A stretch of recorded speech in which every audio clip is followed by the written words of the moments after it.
Welcome. In this video, we will discuss the proper formula.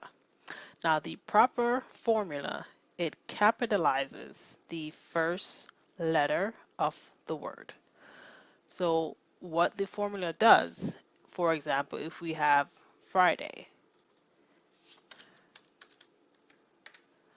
that is what the proper formula does. Now, this is pretty simple, but what if you have a long list that you have to update? That is where the proper formula comes in.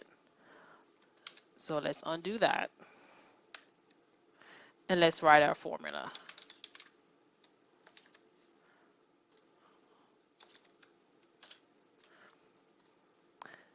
And there it is. And let's drag our formula down and there you have it. So the proper formula just capitalizes the first letter of each word.